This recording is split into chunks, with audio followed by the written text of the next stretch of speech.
with that, well, welcome. Today we have Sergeant First Class Wickstrom. What's your first name? Eric. Eric, and then we have Lieutenant Chybicki? Chybicki. Yes, Chybicki. Yes, sir. Okay, and what's your first name? Matt. Matt. Sorry, first name again? Eric. Eric, because I have a great memory. Eric and Matt. Okay. Well, welcome today. I know we were talking a little bit before we started today, but I would first like to get some very hard answers for you guys.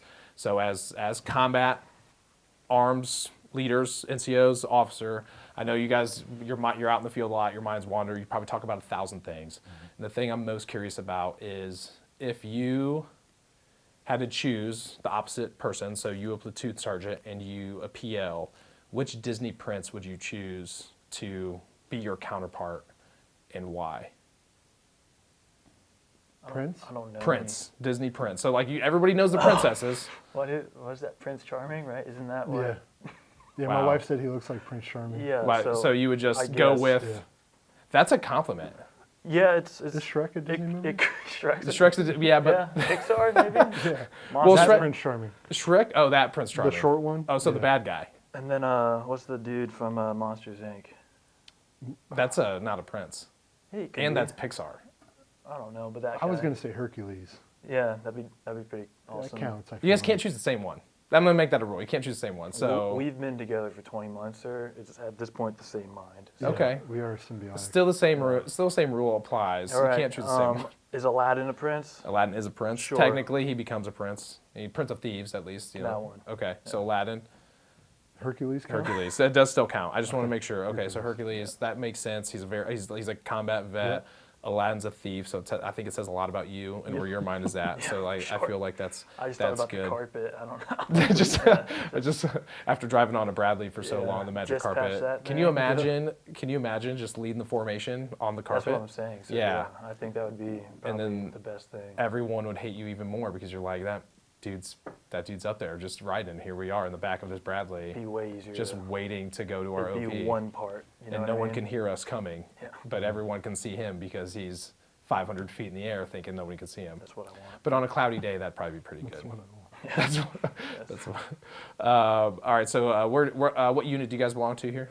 366 armor, sir. First 366. And what they are? They are Burt's Knights. Yes. Is that what you guys say? Like, how does the Hell call yes, to sir. attention work? So they just say attention. We scream Bird's Knights. That's it. Well, hell yeah. Well, Super so like, clever. if like, so when we're in a training meeting, right, we'll be like Cadillac, and then don't look back is the response. Because you guys are HHC and that's Cadillac. No, that's the battalion one. So HHC, I think, is what like Highlanders, and Highlanders. then there's only Yeah. one is what Yeah. the response But is. we never say That makes sense. But we never say that. Yeah. Why? We just say Highlanders. Oh. Yeah. We're just about Have you guys ever seen the movie? Like Yes. Sean Connery. Yeah. Mm. I can't remember the actual the last dude. Isn't it Mel Gibson? No.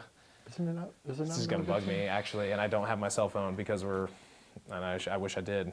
That's the all one the where he's got the information. blue and the red face? No, that's Braveheart. Braveheart? Yeah, that's Oh, right. Is Sean Connery also in Braveheart? No. Do you guys know who I'm talking about? Mel Gibson. Okay, I wish you'd look it up. I know you have your phone, but but yeah, so that makes sense, and I think. Sorry, I lost my train of thought because I can't think of Bird's this Knights, actor. sir. Bird's Knights. Okay, Oh, Cadillac. yeah. Cadillac, don't look back. Yes, sir. Wow. Okay, that's interesting. I didn't know that. The things you learn from the different battalions. So, PL, what was your first job? Well, so I was an HQ PL, which is made up. But so I was headquarters PL in our Charlie company because they had excess people. Okay. I Don't was say that too loud. I There's a lot of people. Well, no, at the time, it was like in 2022, it was like one of those July, all the lieutenants came. Right, And okay. then I was like, oh, cool. So I became a headquarters PL for like 6 months. My counterpart was Sergeant Winans, shout out. And then I went to 2nd Platoon in Seco, and I was in 2nd Platoon for around 7 months. And then from 2nd Platoon, I then took Scout Platoon in August of 2023. So I've been here. So you've been here for a little while. Yes, sir, yeah. And then what were you doing in 2022 when he was just becoming a headquarters PL, a fake job? I was in Panama at 1st SFAB, Oh, wow. and then I PCS'd here in the beginning of 23. Went out and graded EIB first day. They were like, Welcome to "Hey, the unit." Yeah. we need graders. Go out there, grade, and then. Hey, at least you had grading and not doing it, Yeah. right? Like heaven forbid you show up and get forced to do it. They made up for it. They let me go and lead the team for the best sniper competition for Awesome. the division. Yeah, so that was fun. And then came back from that, and then was put as the ops sergeant major for a while. Okay. Until I was replaced by a training legitimate Oh, okay. sergeant major, and then we took the scout platoon generally around the same time, like September of 23. There's always that weird gap with sergeant majors because, of course, rightfully so. Some of them just retire at that time because it's time for them to go and they want to go. And then but it's always for whatever reason, it's during March Madness time, and then the sergeant major academy class doesn't graduate until like June. Yeah. So then what do we do when we find people like you brand new to the unit and we throw them in, Yep. which is great. I'm sure it was a great experience. I'm Good sure you learning crushed it. experience. Obviously, you didn't get fired and then didn't not true. get the scout platoon sergeant Never got job. yelled at. Right. So that's Well, cool. which is a good grading criteria. That's a win. No attaboys, no Yeah. pat on the back. Yep. I just was not yelled at. Exactly. That's how Which we I judge think a lot of people ourselves. can relate to. Which and then you got selected for a busy job as the scout platoon sergeant. Which how's that been so far? I would say it's been rewarding. It's been very developmental. Don't look at him looking for answers. Like No, I get it's- it. Like it's he's not- like, no, I don't no, want to. no. Has it Like, been rewarding? I think it has. We've been through this together for the last 2 years, so it's been a lot, and we've done a lot of stuff, and I think it's an irreplaceable job as far as the things you learn when it comes to soldiers. Like what? Being a platoon sergeant and a platoon leader, everything. I mean, you're involved in their everyday life. You're also involved when you're stuck in the box for 2 weeks with them. You learn a lot there. Yeah, I you would learn imagine. a lot about them. Yeah, and a lot of these kids are young, which makes me feel old. I'm about to turn 34, but like some Yeah, of that's these not kids that old. were born in like 2007, and it's just a different era, right? I'm 16 years older than these guys, Right. so it's a maturity thing. I did meet the first kid that was like you said, born in 2007. That's when I enlisted Yeah. initially, just for the like a reserve, like right before I did ROTC. So that was wild to hear. It Yeah. kind of made me do a double take and then sigh sadly a little bit and then just move on. So I always thought, and so I don't know if you can relate to this too, because you kind of get it a little bit more on the officer side, because like we are, as you can imagine, we're not like these experienced people. That's why they give us seasoned sergeant first class or staff sergeants to come in and be PL platoon sergeant team with, right? And I remember my first week, my platoon sergeant sat me down and goes, "Hey, I need you to counsel a soldier. He's having budget issues, and it's just like, you talk to him about budgeting his money." And I said, "Okay. What's that?" I was like, "What do you mean? But like, how do you budget your money? Like, what is?" Yeah. I know what a budget is, obviously, but I'm like, I don't do that. So now I got to counsel this soldier on something I don't. I'm like practiced in myself. So I'm like, I guess we didn't like mind our money, but I know it's a tough situation for most soldiers. So it's like it was funny, like not funny because it sucks, but like it was one of those moments where it kind of made me realize. And he happened to be an older soldier. He was like 30. He was actually 34. So funny enough. It's And a weird paradigm when you Right. have that stuff. Like I would remind the soldiers all the time, he's not much older than you guys, Right. and his level of responsibility is probably tenfold. Which they appreciate, I'm sure.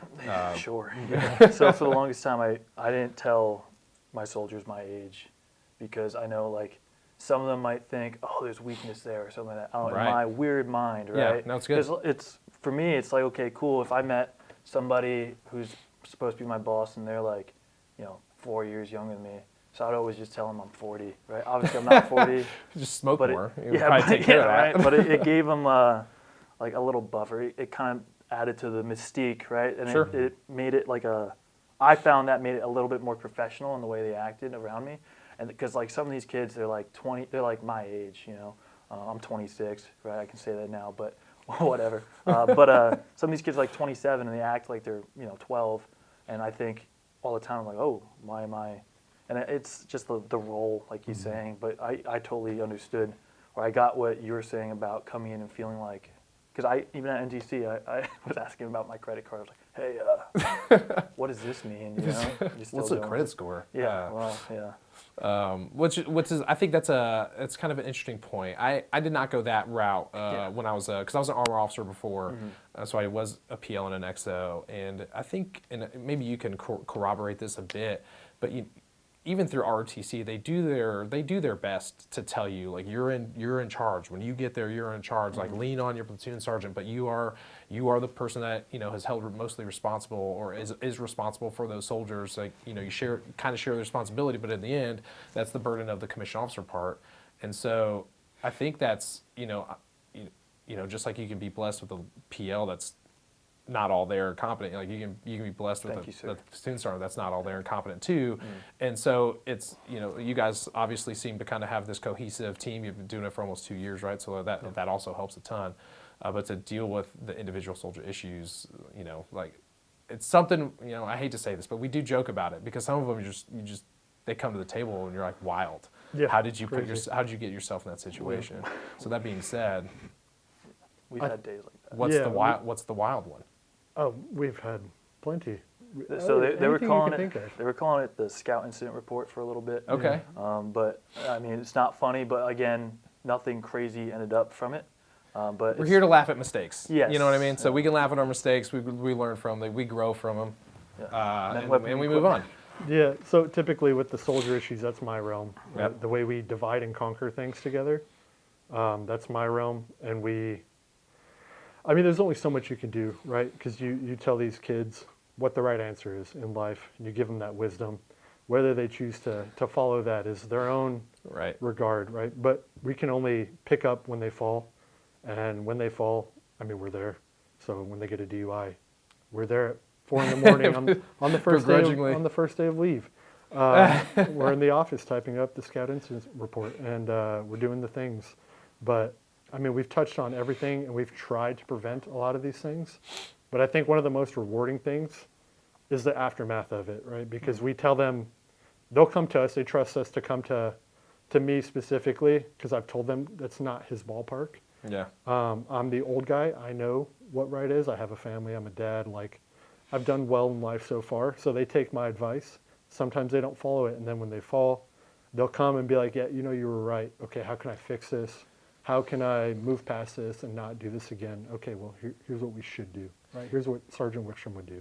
So how do you decide because there's patience that has to come with that, right? Yes. So you know, not only are you a Scout PL, or sorry, platoon sergeant, so there's patience with that, but then patience with your soldiers that every leader has to deal with. Mm-hmm. So how do you, I don't want to say master it, because there's no master in that really, because there's going to be somebody that you just, you know, you popped your lid off. Mm-hmm. But to not, and I don't want to say pick and choose, but how do you recognize the soldiers that are worth, you know, oh, I know this is a mistake, and I know this is going to be a pattern of just misconduct that's just going to be annoying? I think for me, I do a decent job at being personable with them. We have a lot of soldiers right now. Like, we have 36, and we have 16 more showing up. Okay, don't say that too loud. There's probably Scout PLs. Yeah, that's their own problem. That's true. But we're about to be fully staffed and some. So we have a lot of soldiers, but I try to take a minute out of my day to interact with all of them, or one if I see them in passing, and just try to get to know them. Even though I am the platoon sergeant, I'm a little disjointed from the bulk of them a lot of the time. I'm cooped up in the office doing trackers, doing X, Y, or Z, paperwork on their behalf. But I try to learn about each one of them, and I think that helps build that rapport to where they feel comfortable talking to you. Obviously, I enforce, like, go through your E5s and your staff sergeants and let them get that taste of development. Mm-hmm. And then if they do not have a solution for your problem, by all means come to me. Call me, text me, whatever it is, and we'll solve the problem before it becomes an issue. When I was at your guys' level, I felt, and you know, I could have been wrong, it just could have been my little blinders that I had on. I felt like we were tasked to be in their everyday lives, which I'm not saying you shouldn't be, but it was, you know, it was almost preached to an extreme thing, to where now it was you're usurping your, like what you're saying, like your role, the staff sergeant's role, the sergeant's role, to where now I'm almost having to be a team leader and not the platoon leader. So it's, again, not get to know your soldiers, because I know you should, and you should know every one of your soldiers, right? But do you feel like, I don't know where you were back in 2012, into where you are now, do you feel like that's changed a little bit? And then, you know, I'll come to you after to say, like, how do you kind of mix yourself into the team to build that trust outside of lying about your age? So 2012, I was a brand new private at Fort Knox, and talking to the the lieutenant was not a thing. Okay, great. They were fully integrated into planning and leading things, but the platoon sergeants were the platoon sergeants. Like, they ran the platoon. He was there to do his portion of it, and if he ever was falling short of that, the platoon sergeant was there to pick up that slack. But when it came to people, that was NCO business. Okay. I'm sure, I don't know, because I was Right. a private, right? But I'm sure he was briefed. Same thing we've done since the beginning, right? Like, if problems come to me with soldiers, I let him be aware of them in case the commander or somebody asks. But 9 times out of 10, it's going to be solved before I need anything from him or the commander. Right. So Which is- I feel like it's just a burden on him that he doesn't need to share particularly. I can solve all those problems and just make him aware so that he can also have that common operating picture on that individual Right. of, like, this guy's going through some stuff. So 100%. Empowering. yeah, And we always say empowering NCOs, right? trying to, No, because I that's- think it's good development to solve at the lowest level, because then problems don't go any further, right? And then when they're in my shoes, those sergeants know what the solution is for X, Y, or Z. Yeah, it gives them the confidence. Mhm. So. What about So you? same with me. So in 2012, I was in 8th grade. But currently, how I interact with the soldiers, I mean, so I know all of them. When we took the platoon, we don't have a single, at least E4 and below soldier that we had when we took the platoon. Okay. 20 I months was ago. I was actually about that. So we have like all brand new people. So with that, we kind of got to start fresh. Like, we had no handoff and all that. So we kind of got to build the platoon how we That's saw great. it. And we had our initial counseling was just a memo, and we literally just talked it out, kind of like this, for like 2 hours about what we wanted to do. And with the soldiers, so my biggest thing is I try to keep it, like he said, like, they don't talk to LT, right? That's the whole thing, and it adds to the professional level, and it forces them to use the chain of command. But for the soldiers, if I see them, right, I'm gonna be fired up, right? I'll pretty much just be like, hell yeah, and I just look at them and be like, hell yeah. I'll be like, Does he say anything else? No. Well, I wish he would. yeah, I got a bunch of catchphrases, Yeah. but essentially it's my job, right, to do all the background stuff, the trainings, the con ops, the draws, make sure these guys are taken care of from the administrative side. Right. That isn't his realm, but the biggest thing I've seen is just be the lead by example, or be that guy that they aspire. Like, they should be proud of their LT. I always say, like, my role is like I'm supposed to be squared away, right? I'm the lieutenant, right? I can do all Standard these bearer, nice yeah. things. It doesn't matter. My performance, like, individually, doesn't matter. The platoon's performance is how I'm seen. Right. Right. So, like, cool, I'm supposed to be squared away. You guys are like what I need to be squared away, right? So we've harped on, like, a lot of, like, enforcing the standards. So our soldiers, you will see them, they will go to parade rest for an NCO, they will go to attention for an officer, and sometimes it's like they're the only ones doing it. And we see that all the time. How frustrating is that? It's super frustrating, because then it's like, well, why is that guy doesn't have to do it? And Because then- they're cool. Yeah, because they're cooler than you, I guess. A wise man once told me that officers should be 10% above the standard. So there's the standard, but then you're 10% above that. So to leave no doubt, even the simple things, hair, wear and appearance of your uniform, don't leave doubt that you are that, well, he's on the line, so it's okay, because you're 100% right what you just said. I think whatever the lieutenant, and then exaggerate that whenever they see a captain, and then even more when they see the field grade officers, majors on this line of standard where they can say, yep, I'm just, I'm there, to then be 10% above that, so there's no doubt. So there has to be, you got to be 100% squared away all the time. You're not going to be, right? But you can hide it sometimes, right? So, I mean, he knows. That's why he exists, right? Well, yeah, exactly. I mean, he knows, like, I used to be a psychopath in the field. I used to not, like, sleep in front of the guys or eat in Oh front yeah, of the guys. yeah, that's good. That's healthy, actually. Yeah, it's well, actually in I would eat, obviously, the but beginning just, officer's handbook. Don't yeah, sleep. Yeah, but, you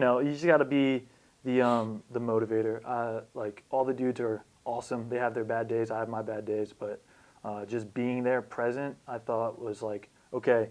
And, like, he always tries to pull me back from being too present with the guys to keep that chain of command. But It's a better problem to have, I'll tell you. Like, Yeah. you're right. I think I'd rather be able to say, hey, let's let them train before, let's let them get right before you're inspecting the training or doing whatever you're doing with them. Yeah. So you said catchphrases. yeah. What's your number one?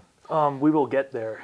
That's probably my number one. What does that mean? Like, what does that mean? So catchphrase, I'll share with you mine, but I probably won't. But if I do, I can tell you what it means to me because it sounds dumb. Catchphrases are always like the silly thing. You know, the CG even has his, right? And they're everywhere and you see them everywhere because they mean something to him. I think they're even right behind your head, right? Because they mean something to him, and sometimes we read those and you see them everywhere, and they're great taglines. But sometimes you really need to know like what that meant, like what that means to that leader, so you can dive into that mind. And so that's what I'm wondering. What does "we will get there" mean? So when we took the platoon, it was during a really bad time in 366 history. It was during that gunnery. I don't know if you heard about it. I've heard. So I was there. Sure. Not there at the gunnery. Yes. So I wasn't at the gunnery.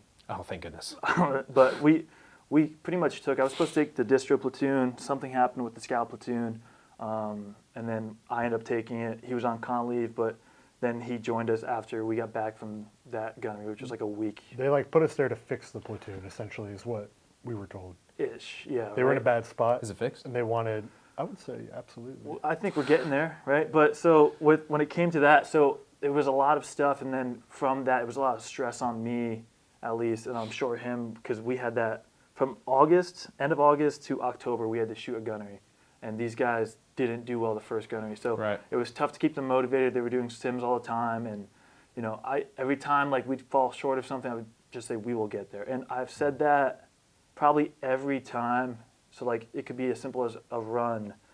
Someone falls out. I was like, yeah, we'll get there, right? The backside of Apennines, not even the backside, just on Apennines. Just that road something, will get you. I've always said we will get there, and then NTC, I was like, hey, like this and UCOM's there. Yeah. So like it's been a completely different platoon that we saw August of 23 to NTC. We were able to go out by ourselves. I could trust just an E5 and a gun truck to find a good OP and to observe, and I can trust Private Thomas to fly a quadcopter wherever it needs to go. And they even can fly Black Hornets through a JLTV that moves. Like they're getting there. So I think there's just a generic concept that's far and outreaching, and you're never going to get there. But if you're always striving to get there, then do you? This is going to be a silly question now, but do you define what there is? I mean, I know easy to say NTC and UCOM are there, but to a soldier flying what did you just say? I'm so sorry. The Black Hornet. The Black Hornet through a JLTV. Like, is that there for him? Because that sounds pretty cool. So obviously there for me is very ambiguous, but there for the soldiers is pretty much, they all have their individual goals and plans that they work with their counselings, right? With their E5s and E6s, and we kind of sync it. So there could be, ACFT, just getting there, or getting off, like if someone's on ABCP there, or I know a lot of people are trying to go to Air Assault or Scout Leaders Course, or just emulating something. But each soldier has like their there. I have my own there, right? Sergeant Wick's got his there. So. Does he have any catchphrases? I mean, I call the dudes goobers. That's my thing. Take it with what you think it means. Depending on the situation. Don't ask the meaning, because it's one of those various meaning words. I think we both started the "we will get there" thing. Like we kind of shared that, and like he said, mine's going to be different than his because I have a different perspective on things. From my side of the house, right, on the enlisted side as a senior NCO, but I think I share the there for me is like that perfection. You'll never hit it, but like eventually you'll get pretty close. It's the aim, right? Yeah. I think the tough thing in the Army is you never have the time to get there, because like I'm leaving this summer, he's going to a new job here soon, the unit's deploying, I won't be there, so we're just trying to hand off a better product so that they can keep going to the there. But you have changeover all the time with your staff sergeants and your sergeants, and then your new ones are promoting and they're trying to learn, so it's an ever-evolving ball that just keeps rolling. And I feel like for me it was like the we'll get there is like standards and discipline, physical performance, and just that buy-in from the platoon of like everyone's on that cohesive same page of we're committed and we're going to do the right thing, and we're all going to hold ourselves accountable. I think that buy-in's important, and it's one of those buzzwords of like leaders tell you got to get buy-in from your soldiers. I think it's like I can't really say why it's important. It's so important because if Yeah. they're there to follow you guys, because you guys lead by example, you guys set the standard, you guys live it to one. Just watching enough. I hate to compare them to children, but that's what children will learn from watching more than anything else. And so, soldiers are not that young, but they impressionable all the same. That if their leaders are doing it, because again, you're getting brand new soldiers, right, all the time, varying ages, varying experiences, very varying leadership. Like I don't want to say icons, but like people that they looked up to prior to you guys. And so now you guys are trying to level that bubble. And so I think that buy-in's very important. It seems like you guys have done a pretty good job. We'll maybe get one of your other sister platoons in here and see if what you guys are saying is actually true, or if you're just saying it for the camera. Like any platoon leader, when you first get a platoon, now granted I had a couple months in the line company, but when I got the scout platoon, I was super micromanaging. I think I even said in my initial counseling, like, if I ever overstep, please just call me out. Like, it's super cool. But I think I was super micromanaging. And I know he was super micromanaging in a sense because you got to build that trust. Right. You got to trust your NCOs, and they have to trust you. It's the awkward things we don't like to talk about. Yeah. It's like hopefully it works out. Yeah. So that's pretty much what it was. But I was super micromanaging, and at some points, I still am. But once I was able to take my hands off and just like give out priorities for the day, task condition standard, and then I'd get sit reps at the end of the day, and if they were good, if they weren't good, I'd get a heads up and like a ETA of when it's going to get done, so I can at least have some foresight. But once I started feeling that, probably this past summer, building up to September, which was gunnery for us, all the crews went out. I felt super confident in that. They all did super well at gunnery, and then going to platoon live fire, again, felt super comfortable. And then of course 19 Charlie hit. Broke all the crews, right? But still, I know that even with the scout platoon, we have so many cool stuff. Yeah. So we've always cross-trained soldiers on either JLTVs or hey, you're gonna fill in today. You're gonna try the Bradley out. So it's always awesome to see that. But once I saw like the buy-in from like the junior enlisted and then the E5 population, right? Because I senior rate the E6s, so if that's somewhat buy-in, right? Yeah. But when you have soldiers that's just like, okay, cool, they're buying in, they're getting after it at PT. They care about the performance of the platoon. Exactly. Once you start seeing that, they start walking around and they start picking on the other platoons, It's because you guys are better than everybody else. Well, that's what they say. You would never say that. No, you would no, never. no. Yeah, you would say you're even keel, or even worse than some platoons, right? We're here to enable, sir. That's We're right. the enablers. Okay, now that's prior to NTC. Yes, sir. How'd you guys feel at NTC? So I think back to last year when we were doing battalion sticks, or platoon sticks really. It was like company and platoon sticks, and it was tough. Very micromanaging on both ends of us. And going out to NTC was like a breath of fresh air, because like he said, we could delegate down a task and a purpose, and they would execute. And they were feeding us information so that we're not having to poke, hey, what are you doing? What are you doing? Where are you at? It was all being fed to us, and we were kind of just doing C2, which was nice. And we were just command and controlling That's wild. the little things. And I mean, I felt like we did a great job at enabling the battalion as best we could with like, it's comms. Right. Comms are always a thing.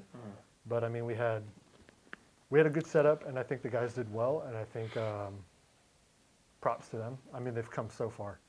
So with that, and I think you guys have both said micromanaging, and it's like a negative pejorative, right? Like because you guys leaders are not supposed to be micromanaging. But I think after listening to you here for a little bit, I think you guys are in a position to be micromanaging, to be honest with you. Had the new platoon, you really needed to make sure that your standards were going to be all the way down. And that's where I think maybe, I'm no expert on leadership, obviously, but where some fail to break away from, they either maintain that micromanagingness because they're so worried about them.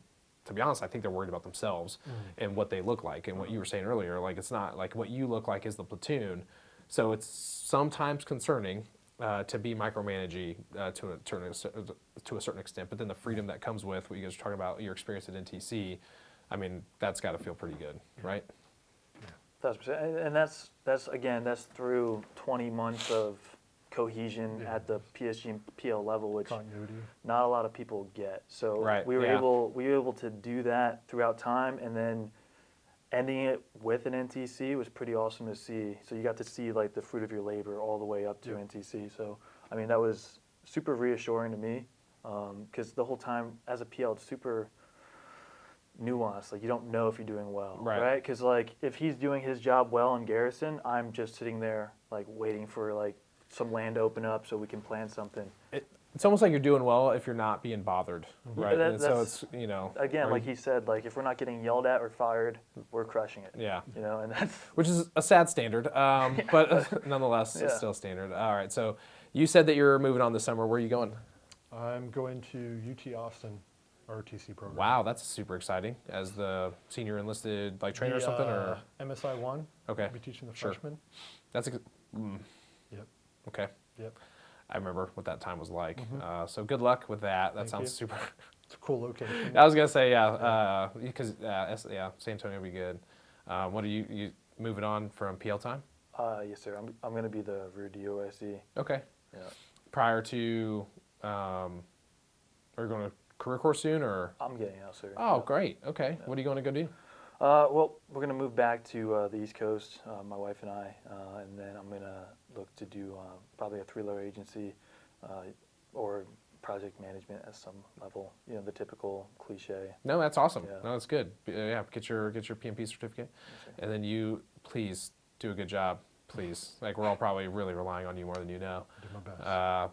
All right, so before we kind of close here, we talked about how you guys were the best, and before we started even recording, you guys were really all up into yourselves about how we're the best, not only the best scout platoon, but we're probably the best platoon in 366. You'd probably be able to put yourselves up against any other platoon in 1st Brigade, and then when I even mentioned 2nd Brigade, you guys just laughed like scoffingly, almost like an evil bad guy in gonna a go well. movie. So who, like, if you were to kind of to put yourselves up with anybody in first, limited to 366, who do you guys think is in your guys' even possible realm of greatness? It's tough. Either that or I just have an ego. No. You're saying like platoon? Yeah, Uh, like you don't have to name names, but you just be like, I think this platoon in this company. Well, it's Naming names would actually be it's really good. It's different, right? I'm gonna do the political it's thing not. here, right? Oh my we're a scout gosh. platoon, so it's different. So the only platoon that would kind of match up in complexity is mortars. So You said complexity and mortars in the same sentence. well, it's ironic, I know, but so the mortars, they have like a lot of even kill because when you get to a specialty platoon, it's weird. It's a lot more hands off, and you're trusted with a lot more to kind of do your whole planning. Right. So you can't compare specialty platoon and line platoon You're kind of for just sure. expected to Yeah. be doing the right thing and know where you should be in placing yourselves to enable. Yeah. Because I did a brief stint in our Charlie company, and it was very, you have a commander there telling you guys down to the platoon level exactly what you're doing. Right. And the scout platoon and the mortars, you kind of have the freedom to go that point of friction where you should be. So you guys did not bite on my question of creating division within your thing, which is not my goal. So then let's end with this. What special platoon leadership does come with increased responsibility and a little bit more freedom. So what from your platoon sergeant time, even the little bit of time you had, maybe previous time before coming to Fort Riley, and your PL time 4, like what helped set you apart to say, hey, this is what worked for me. And like the transition. So if you're going to go be a scout PL, mortar PL, platoon sergeant, what are some of the things that you need to really kind of hone in on that you didn't have? Like the skill sets weren't there because you just never put in that position. So the biggest thing was accountability, counterpart accountability too, keeping each other in check, and then also like being humble enough to ask questions, right? So HHCXO typically probably was one of those spots. I would bother good old Lieutenant Larson, great dude. I would bother him Sounds great. for everything if I didn't know it, and also just it became easier when you got a sense of like if you care enough, you'll go out and look for answers, and if someone knows the answer, they're going to help you. So I was super blessed with that, and then just overall presence in like if my platoon's there, I'm there. Overall leadership skills, leading by example. But I think as a lieutenant that didn't know a lot, still doesn't know a lot, right? But having the courage to go out and ask, like, hey, And you're gonna look stupid, but you're expected to look stupid. That's why you have him. You Humble know, yourself a so, little bit, yeah. yeah, and then even just asking him like, hey, does this timeline look okay? And he's like, that is awful. You know, and that's completely fine. Go back to the drawing board. Yeah. That's why we have a whiteboard, just for reason. Yeah, that big whiteboard. Yeah. What about you? I think from my side, it's accountability is a huge one. Also, ownership is probably the biggest to me personally. Right. I think owning your problems or owning your profession, I think as a senior NCO, especially as a platoon sergeant, you have a lot of weight on your shoulders to make sure your guys are taken care of. And understanding and owning all their problems and finding solutions and understanding how the Army works. I feel like if he is, or the company commander is, or my first sergeant is, or anybody's telling me that I have to do something, I feel like I'm failing. So I try to get ahead, and I try to understand, okay, and read those second and third order effects so that I can get ahead of all that and have the leg up with my soldiers and make sure that we're squared away. Something as simple as, okay, as soon as you come back from the field, right, we're doing loss and damage statements, we're doing our layouts, we're getting our dude stuff DX'd. And by the time the rest of the company's doing it, we're done. And we're ahead. And then my guys get time off because Right. we're so far ahead of everything. Our vehicles are clean, they're to standard, everything's reset. And that's just, it comes with experience because we weren't great at it at first, but we got better at it and I learned better at it and I can refine the system a little more to make it a little more streamlined and give the guys the time off because that's what soldiers want. They want time off. So instead of sitting in the motor pool for 2 weeks Yeah. doing all the stuff after the field, we can knock it out in 2-3 days. And then that extra time, while the rest of the battalion or the company's doing recovery, we're hanging out, we're doing classes. I'm trying to cut the guys out, send them to the gym, get some extra PT in, make up for the days in the field, Right. stuff like that. I think just owning your job and then enforcing that on your NCOs, like having them own their soldiers. And I think that solves a lot of problems across the Army if people just care a little bit. Yeah, I think you're right. So that thanks for coming out. I really appreciate your guys' time. I think you guys have set a pretty high standard for what I think it takes to be a good PL and platoon sergeant. And I know especially platoon leader, platoon sergeant have a little bit more experience, but I don't really think that negates the responsibility of non-specialty platoon leader, platoon sergeant teams who can also be doing the same thing and leading from the front. So thanks, I appreciate it. Thanks, sir. Yeah, that was great. Was it great? I did not great, but you guys did great. We didn't